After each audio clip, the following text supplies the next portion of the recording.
Well, hello there, and welcome to Best of Both Worlds. You don't want to miss today's episode. We have Jaime Wallen here. See you in a minute.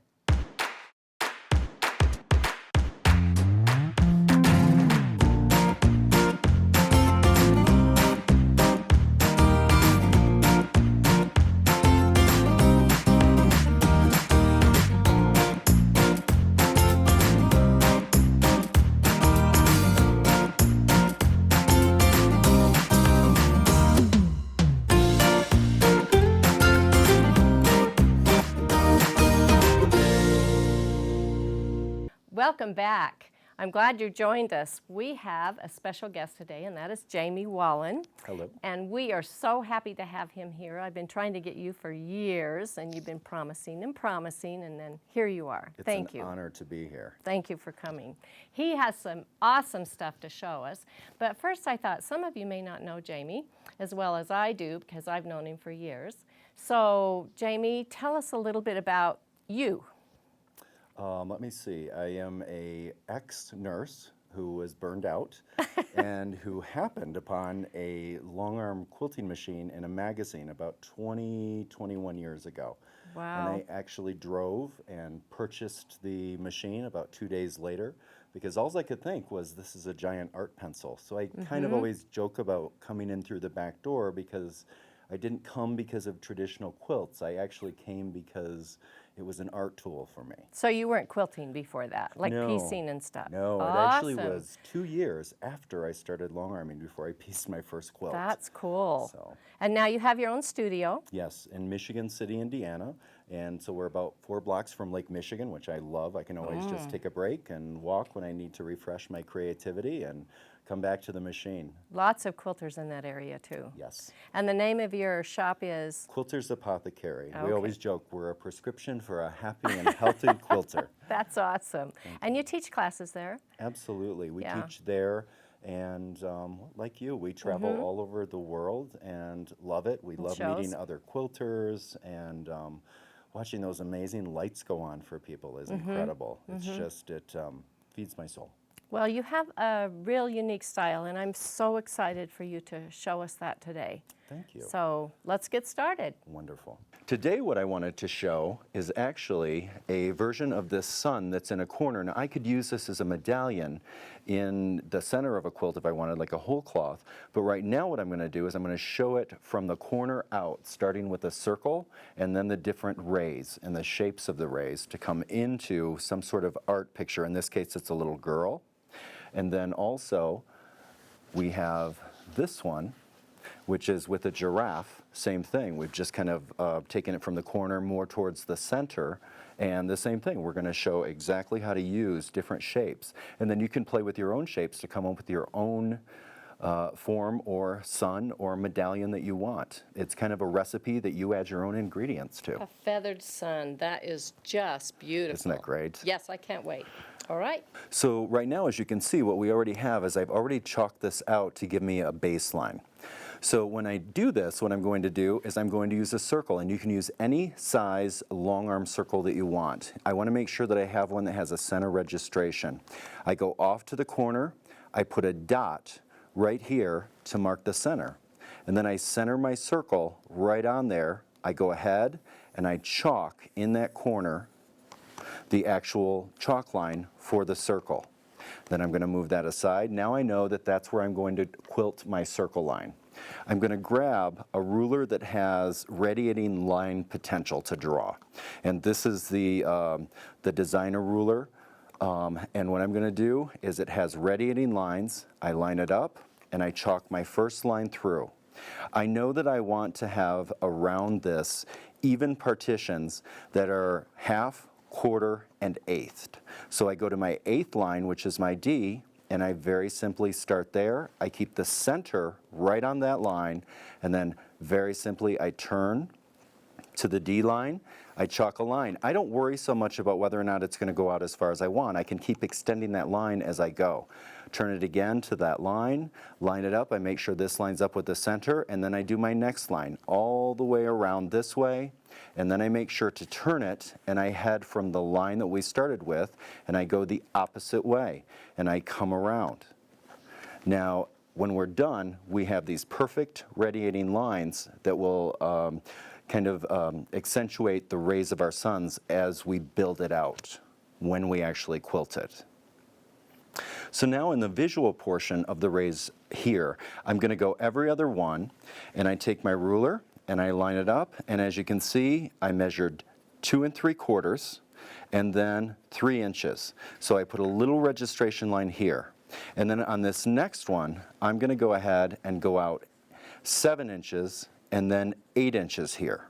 And then I'm going to go back to my 2 1/2, 3 inches, and then over to my 7 and 8 inches. So every other one.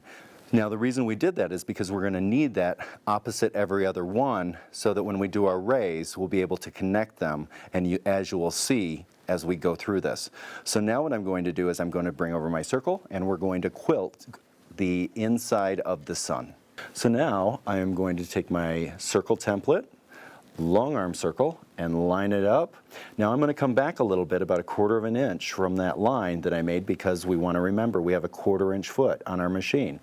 And I always want to make sure, of course, that I have an extended base on the machine. And now I'm going to come back and forth. And notice when I'm doing that, I'm not just doing one line. I'm actually thickening the line a little bit, because that's going to help me be able to sneak in and out when I start doing the rays if I want to do that. Plus, it helps make this design pop.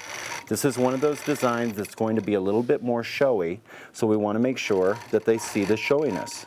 We always kind of refer to stage makeup. It's like stage makeup on a quilt. Come back, forward. Now I'm done with that circle.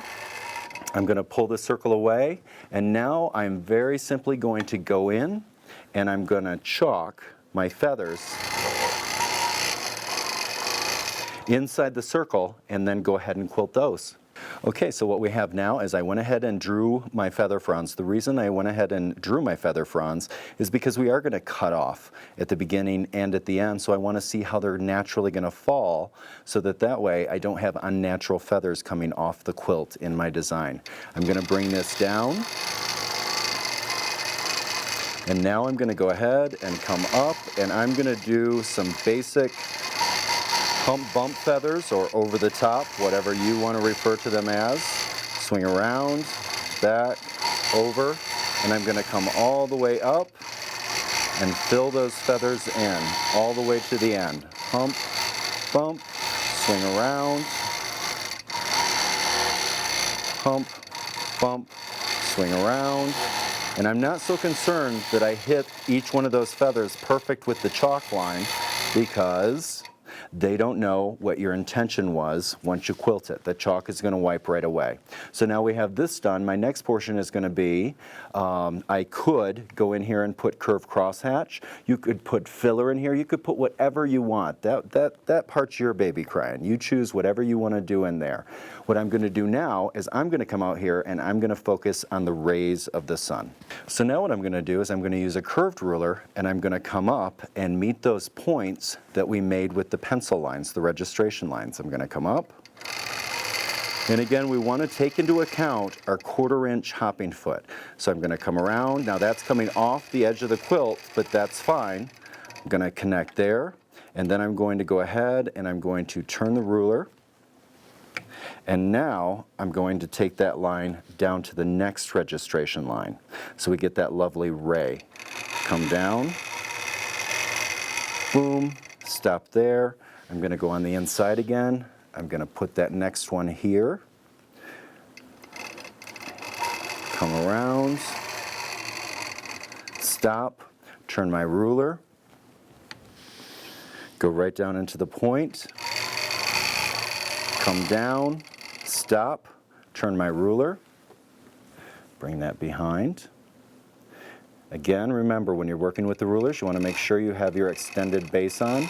Now, typically when I'm doing this, I actually go over the line a few times just to thicken it. I'm not going to do that, just to save us a little bit of time for this example. I'm going to come down. Now, when I reach the edge, now I want to come up and put that second one in. Come up, and that's going to give me that area for positive and negative space. A lot of people refer to it as relief quilting. Come down. Whoopsie daisy. Let me go back up and do that again.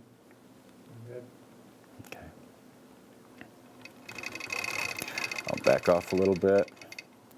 Ready for me? I'm going to come down. I'm going to come over here. Again, I'm going to turn my ruler. Remember, I want to go higher so that I give myself a little bit of positive and negative space there. Come up.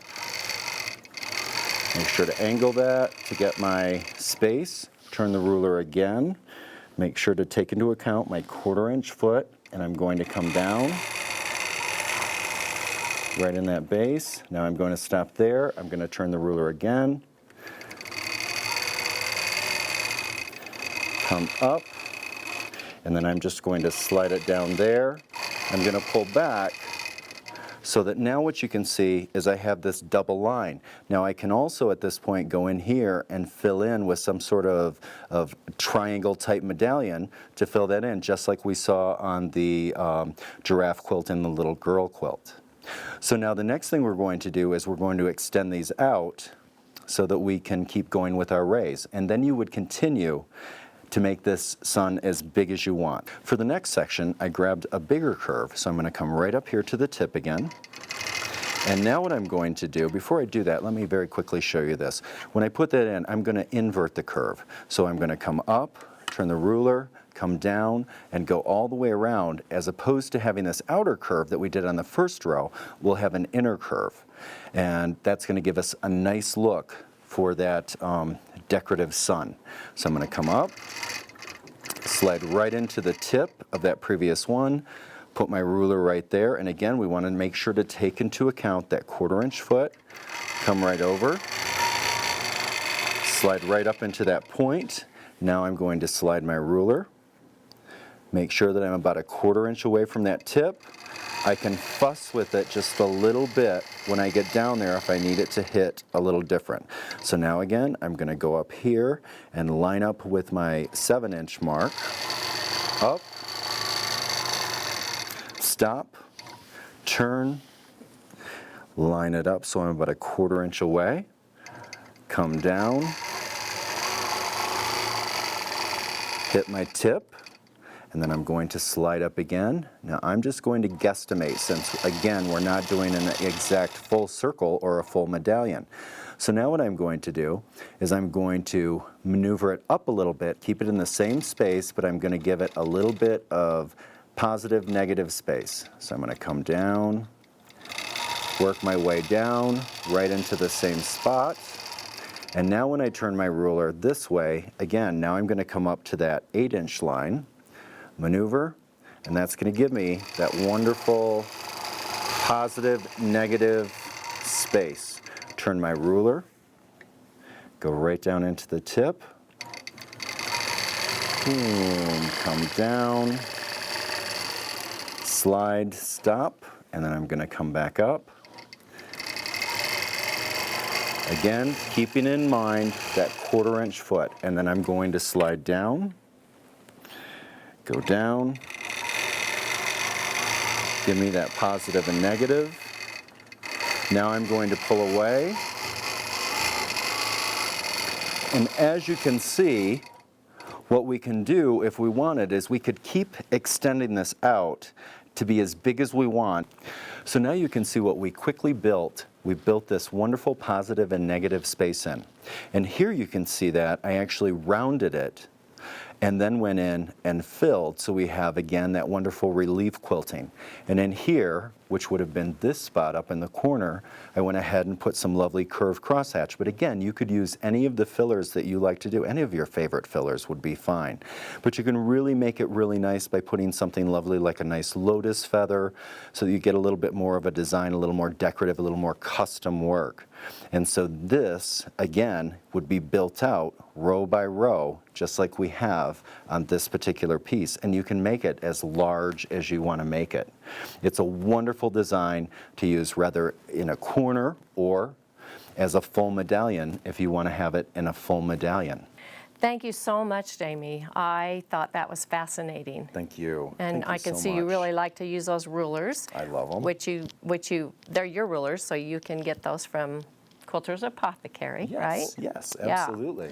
And I noticed on this one in particular, you use that beautiful metallic thread for the sun. I love metallic thread, and this metallic was a wonderful military gold from Superior Threads. It's really pretty. Yes. And the blue thread, which was also contrasting, Oh, yeah. is that Magnifico, Yep, which that was the Magnifico, and I love that. one of my favorites I too. love a good 40-weight poly. It's always Yeah. the right choice. Yeah.